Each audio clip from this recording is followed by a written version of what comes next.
Hi, so just before I start, I want to say please ask questions throughout. I think it'll be nice to have the interaction. So just raise your hand if you have any questions. So the title of my talk is A Match Made at Upwork. So I guess, as was just mentioned, for those of you who are not familiar with it, Upwork is the world's largest online freelancing marketplace. We really believe that in the modern world, as a company, you shouldn't be restricted to hiring people who just live within, say, a 50-mile radius of your office.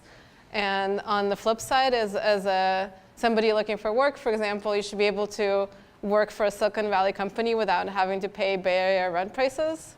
So we're a marketplace that brings together clients and freelancers from around the world. So on our platform, we have over 4 million clients posting jobs, over 10 million freelancers, and there's over $1 billion worth of work getting done every year on the platform. So a big question for us that I'll be talking about today is how do we match up those clients and those freelancers? How do we put together the 10 million freelancers looking for work with the 4 million clients who want to get work done? So as in the real world, the offline world, the matching process generally starts with a job post. So the client will post a job, describe what kind of work they're looking for. So as you can see here, the work on our platform actually ranges very widely. So on the left, we have somebody looking to have a logo designed for $50. On the right, we have somebody who's trying to hire data scientists to do predictive analytics and data visualization. The budget they have in mind is $50,000. They're looking for real experts. So you really have a big spectrum both of the types of work and kind of the scope of the project. So everything starts with a job post. And then freelancers can come in and apply for the job. And hopefully, the client can find somebody who works great for them that they can hire. And so a key metric for us is what we call the fill rate, which is the number of jobs where the client is able to hire somebody over the total number of jobs posted. So how do these freelancers show up? Well, they search for jobs on our platform. And then kind of a key metric on the freelancer side of the spectrum is what we call the award rate, which is out of the applications that a freelancer submitted, how many resulted in that freelancer getting hired. So this is essentially how well-directed are the freelancer's efforts. And the focus for my talk today will be this piece of how freelancers actually find jobs on the platform. So we provide a tool, the job search, where a freelancer can enter any kind of keywords to look for jobs. So often those might be skills like PHP or Java. They could be the type of work, like if you're looking for logo design or for data science. And then we also provide lots of different facets that the freelancer can use to filter down the jobs. So for instance, maybe somebody's looking for entry-level work, whereas another person is looking for expert work. So this kind of user-driven job discovery presents a challenge where the freelancers the right jobs aren't always seen by the right freelancers. So a big piece of this is that the search is very timely, right? So a job gets posted, now a client wants to fill. The hiring process is actually much faster on Upwork than it is in offline. And so if a freelancer just doesn't happen to maybe come to the search at the right time, they might miss a job that would be perfect for them. So a big question for us is how we can help freelancers find the right jobs. And we have a number of ways we can try to recommend jobs to freelancers. Particular one I'll talk about today is shown on the left, which is a job digest email, where we can send out email on a daily or on a weekly basis to freelancers with personalized job recommendations for them. Of course, that begs the question of, OK, we have a venue for sending out recommendations. We need algorithms that will actually tell us what recommendations to send to each user. So one really nice thing about being at Upwork and working on this platform is that we really have the full scope of data. We know everything that's involved and how the client and the freelancer come together and what happens then. So it starts with impressions, so freelancers finding jobs. The freelancer might click on jobs they're kind of interested in. They'll apply to jobs they're excited about. We know which freelancers get interviewed for the job, who ends up getting hired. We know a lot about how the project actually goes, so how many hours the freelancer works each week. At the end, whether the client and the freelancer are satisfied with the experience, we collect that feedback. So we kind of have we really capture the full spectrum. It's not like a recruiting service where they might know something about how the users interact with the site, but they don't necessarily know kind of what happens afterwards. Where did the person apply? Was the employer satisfied? They're kind of missing that piece. And so having this full funnel lets us model different pieces of it and kind of ask the questions we're interested in. So the two that I'll focus on in this presentation are these two pieces here. So one, which jobs a freelancer is interested in. So if a freelancer sees a job, will they actually want to apply to that job? And then two, which I'll get into in the second half, which jobs actually need more applicants. So first looking at this piece of which jobs a freelancer is interested in, I kind of want to highlight that this is not kind of a God-given, right? Like we need to decide what it is we want to model, and this is a conscious choice that we made. For example, we could have tried to model the full spectrum, right? We could have tried to say, if a freelancer sees a job, will they have a good outcome working on that job? And that's what our prediction. But that's really something where it's going to be really hard to understand and hard to model and hard to come up with features because there's just so many things that can go wrong on that path. So we picked something which is kind of an intuitive model. It's something that's user-centric. Well, why are we showing you this job? Well, because we think it's a job you're likely to want to apply for. And we have lots of data. So as you go down the funnel, the data gets smaller and smaller, and we have a lot of data on this kind of left half of the spectrum.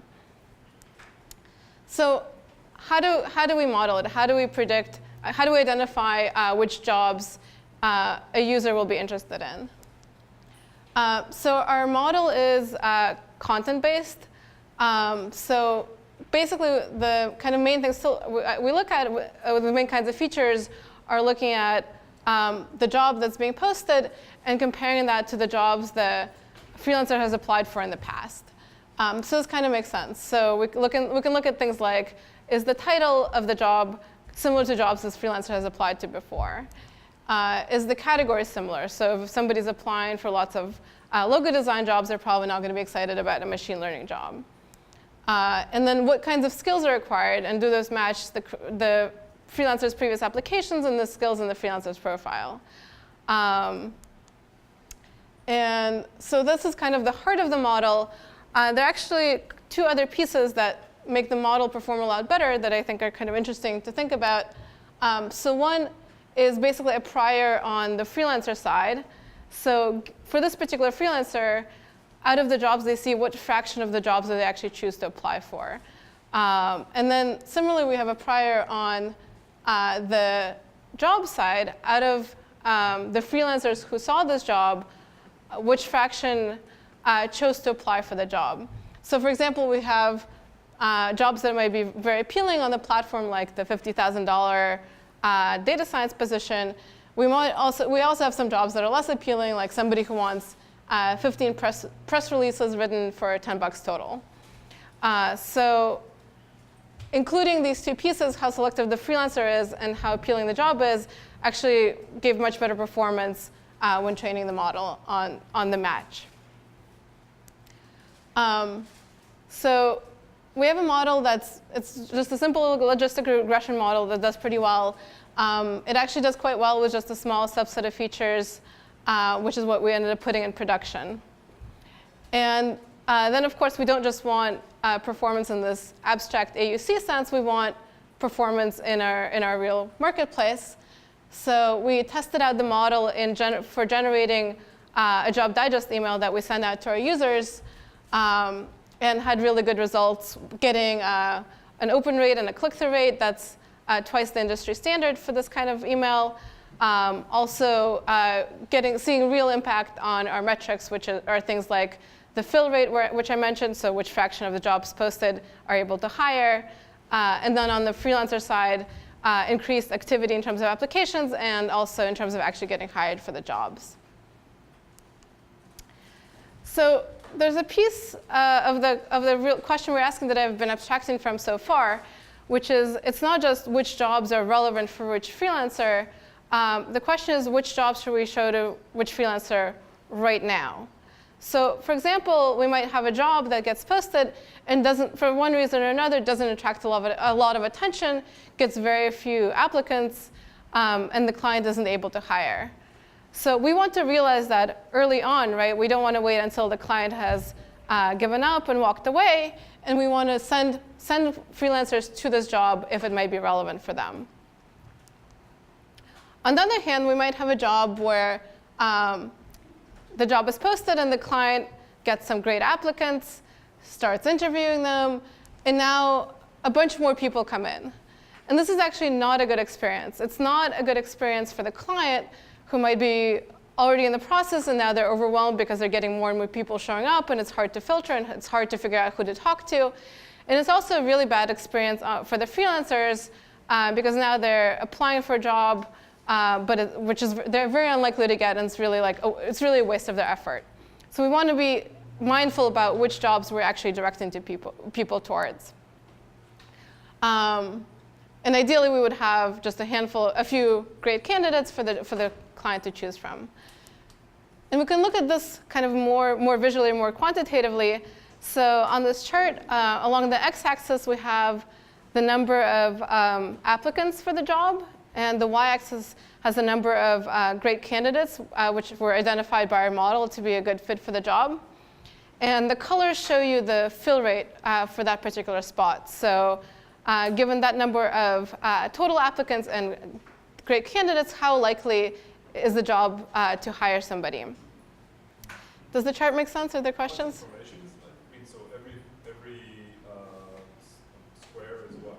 So every square is the average for jobs with exactly that many applicants and exactly that many great candidates after I guess I looked at a week after the job was posted. The edges might be weak. Yeah, so they just have less data, but there's a minimum cutoff of at least, I think, 100 jobs per square. You have great candidates, that's the labeling by your model? Yeah, that's a separate model, yeah. So people can apply even though they're not great candidates? Right, yeah.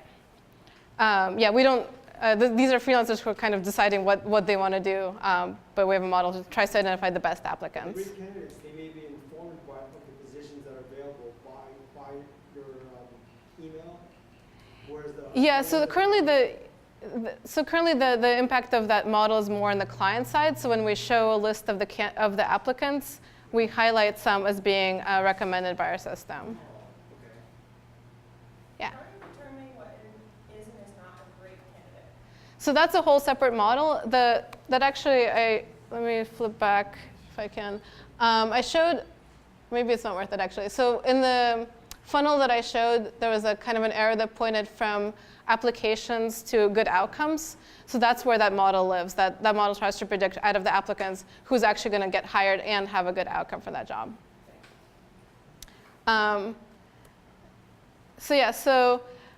This kind of just gives us a sense of some of the things that are going on here. So one thing you can notice is that going up has a lot more impact than going to the right. Maybe it's hard to see on this screen, but getting more great candidates actually increases the likelihood of hiring a lot more than getting lots and lots of applicants. So you can see along the bottom, those jobs never have a very high chance of hiring.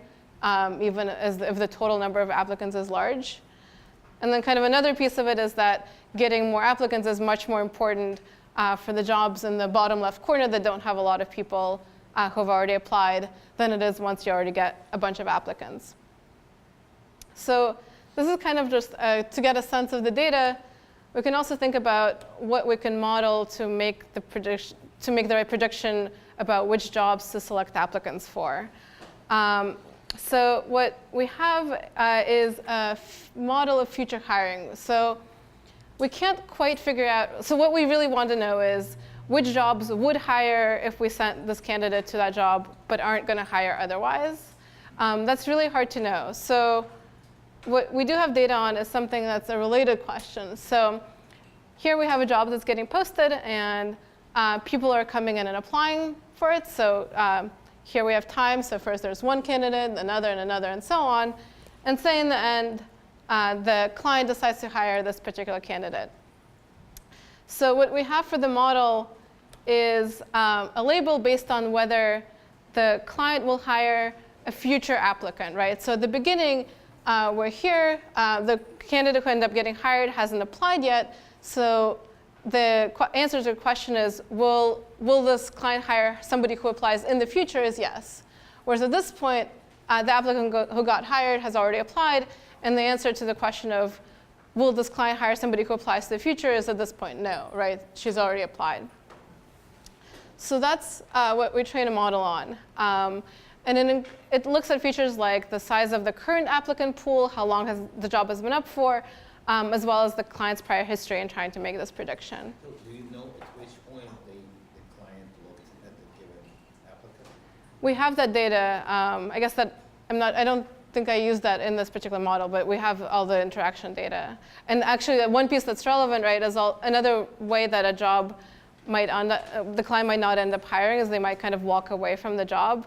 And we can see that. So this client activity piece is looking at how long ago did the client actually interact with their applicant pool, so we can try to get a sense of, are they still actively trying to hire for this position? That's a good question. So I should just show you two pieces of the system we've put together based kind of on all this data we have about clients and freelancers on our two-sided marketplace. I just want to mention that there's a lot of further complexity, lots of other questions we think about. So one that's maybe already come up a little bit is, okay, we have these applicants. Which ones of them are actually going to do a good job on this project?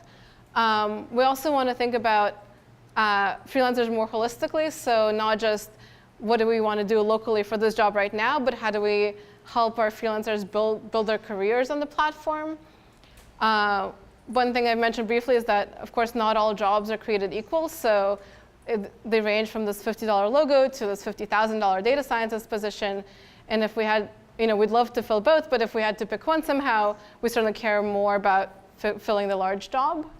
And then beyond that, you can start thinking about the value of the client, right? How do we keep clients happy with the platform and using the platform? And these questions kind of build on from there. So there's sort of, I think it's just a really fascinating place because we have data about so many things and just a lot of things to think about in terms of what we optimize and what we model and how we make all those pieces fit together. So that's it for my talk, and I'll take any questions. At which point are you getting paid when which side pays? Right, so I think I didn't actually mention our business model. So we basically take a percentage of all the transactions on the site. Formally, it's kind of we're charging the freelancers, but in some sense, it doesn't really matter. It's kind of a fraction of the money that's flowing through the platform. Thank you.